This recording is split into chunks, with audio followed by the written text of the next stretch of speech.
اللہ کے نام سے شروع کرتی ہوں جو بڑا مہربان نہایت رحم کرنے والا ہے۔ میاں بیوی کی سہاگ رات کو فحش نویسیوں نے اس پاکیزہ رات کے بارے میں بیہودہ مضامین اور کتابیں لکھ کر ناپاک بنا دیا ہے۔ شوہر اور بیوی کی پہلی رات جب وہ آپس میں ملتے ہیں، ان کا مقصد صرف یہ ہے کہ پہلے وہ ایک دوسرے کو نہیں جانتے تھے، اس کے بعد ان کی ایک دوسرے سے پہچان ہو جاتی ہے۔ میاں اور بیوی میں جو فطری شرم و حیا ہوتی ہے، جب وہ آپس میں ملتے ہیں تو وہ پیار و محبت میں تبدیل ہو جاتی ہے۔ میاں بیوی کی پہلی رات کو نہ عجیب و غریب محسوس کرنا چاہیے اور نہ اس سے ڈرنا چاہیے۔ بس اتنا ہوتا ہے کہ پہلے یہ دونوں ایک دوسرے کے بارے میں نہیں جانتے تھے، اب ان کی آپس میں شرم و حیا ختم ہو جاتی ہے۔ اس کے بعد میاں اور بیوی ایک دوسرے کے ساتھ ملنے سے شرم محسوس نہیں کرتے۔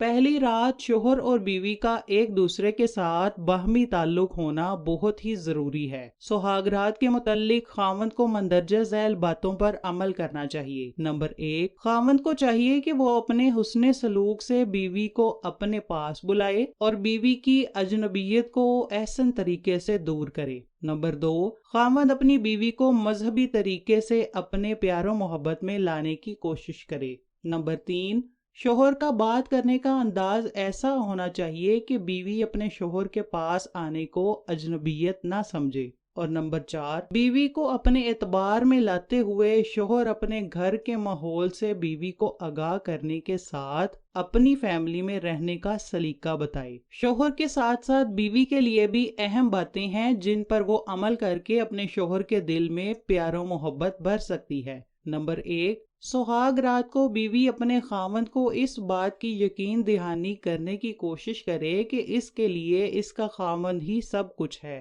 نمبر 2، شوہر کو اپنانے کی کوشش کرے۔ نمبر 3، اپنے شوہر کے ساتھ ہنسی مذاق کرتے ہوئے اس کی باتوں میں ہاں کے ساتھ ہاں ملاتی جائے، شوہر کو اجنبیت محسوس نہ ہو۔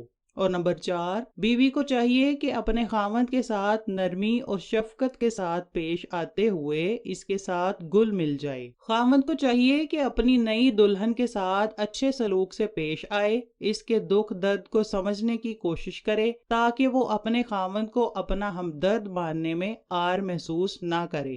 شوہر کو چاہیے کہ وہ اپنی دلہن کے ساتھ ہنسی مذاق کرے تاکہ اس کی دلہن خوش ہو جائے۔ وہ اپنی دلہن کو پیارے پیارے تحفے پیش کرے۔ شوہر اپنی نئی دلہن کے ساتھ کھانے پینے کے لیے اچھے اچھے فروٹ پیش کرے۔ اس موقع پر دودھ کا پینا بہت ہی بہتر ہے۔ اگر دودھ پاس ہے تو شوہر پہلے خود دودھ پیے اور پھر اپنی نئی دلہن کو بھی پلائے۔ جب گلاس سے دودھ ختم ہو جائے تو دلہن وہ گلاس اپنے شوہر کے ہاتھ میں پکڑا دے۔ یہ سنت نبوی ہے۔ حضرت اسماء سے مروی ہے کہ جب نبی اکرم صلی اللہ علیہ وآلہ وسلم کی شادی حضرت عائشہ رضی اللہ تعالی عنہا سے ہوئی، جب حضرت عائشہ نبی اکرم کے پاس آئیں تو آپ صلی اللہ علیہ وآلہ وسلم کو بلایا تو آپ ان کے پاس آ کر بیٹھ گئے۔ نئی دلہن کو ایک دودھ کا پیالہ دیا جس سے پہلے نبی اکرم نے دودھ پیا تھا، پھر حضرت عائشہ کو پیش کر دیا گیا۔ جب نبی اکرم کی طرف سے دودھ کا پیالہ نئی دلہن کو دیا گیا تو انہوں نے شرماتے ہوئے اپنے سر کو جھکا لیا۔ حضرت اسماء رضی اللہ تعالی عنہا نے فرمایا کہ میں نے حضرت عائشہ کو ڈانٹتے ہوئے کہا کہ پیالے کو پکڑ کر پی لو۔ وہ فرماتی ہیں کہ حضرت عائشہ نے دودھ کا پیالہ لیا اور اس پیالے سے دودھ پیا تو حضرت محمد صلی اللہ علیہ وآلہ وسلم نے فرمایا، اے عائشہ، دودھ اپنے ساتھی کو بھی دو۔ اس سے مراد یہ ہے کہ اپنے خاوند حضور صلی اللہ علیہ وآلہ وسلم کو بھی دو۔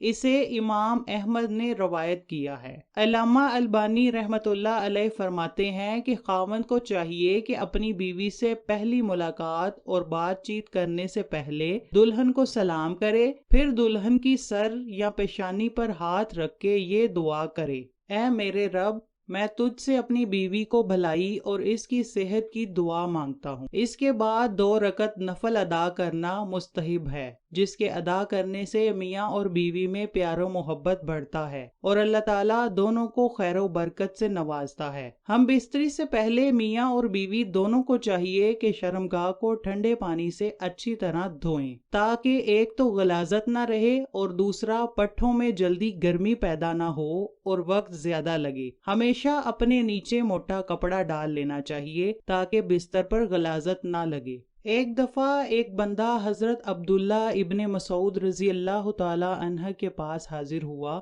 اور کہنے لگا، میری شادی ایک کنواری لڑکی سے ہوئی ہے، مجھے ڈر ہے کہ ایسا نہ ہو کہ وہ مجھ سے نفرت کرنے لگ جائے۔ تو آپ رضی اللہ تعالی عنہ نے فرمایا کہ محبت اللہ تعالیٰ کی طرف سے ہوتی ہے اور نفرت پیدا کرنے والا شیطان ہوتا ہے۔ شیطان کی یہ کوشش رہتی ہے کہ اللہ تعالیٰ نے جو چیز تم پر حلال کر دی ہے وہ تمہارے لیے حرام ہو جائے۔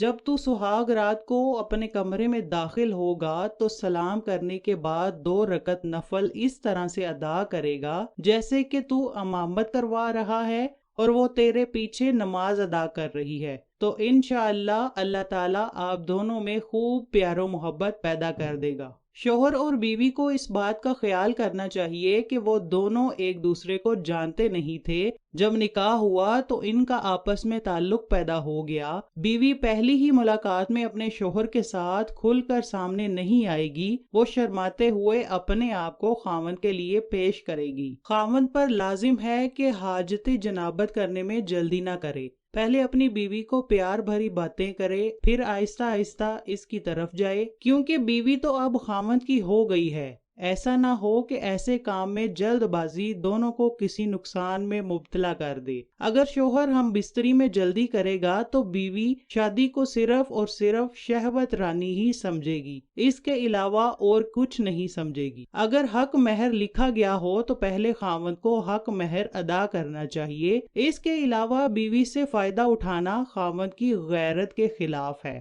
بیوی کے ساتھ نرم برتاؤ کرنے سے اللہ تعالیٰ خوش ہوتا ہے اور نیک اولاد سے نوازتا ہے۔ خاوند کو پہلے بیوی کو ذہنی اور جسمانی طور پر تیار کر لینا چاہیے اور اس کے ساتھ حرام کام کرنے سے بچنے کی کوشش کرنی چاہیے۔ ہم بستری کرنے سے پہلے یہ دعا پڑھنی چاہیے، اے اللہ ہمیں شیطان سے دور رکھ، تو ہم کو بھی بیٹا یا بیٹی عطا کر، اس کو بھی شیطان کے شکنجے سے دور فرما۔ خاوند کو چاہیے کہ شریعت کو مد نظر رکھتے ہوئے اپنی بیوی سے پیار و محبت سے بات کرے، اس سے حاجت جنابت کرے، اس طرح خدا نیک اور صالح اولاد عطا فرمائے گا۔ اللہ تعالیٰ سے دعا ہے کہ اللہ تعالیٰ ہم سب کو نیک اولاد عطا فرمائے۔